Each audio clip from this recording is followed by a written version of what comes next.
How to fix no GPS signal lost on Samsung A08.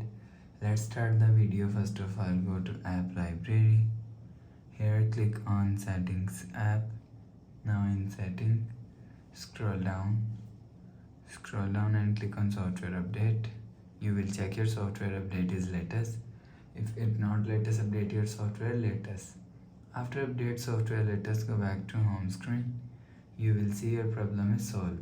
So disable battery optimization. After disable battery optimization, you will see your problem is solved.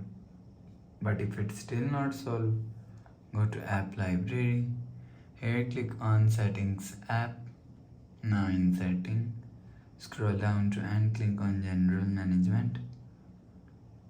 Click on reset and reset factory's data. Click on reset, enter phone pin, click on continue and click on delete all.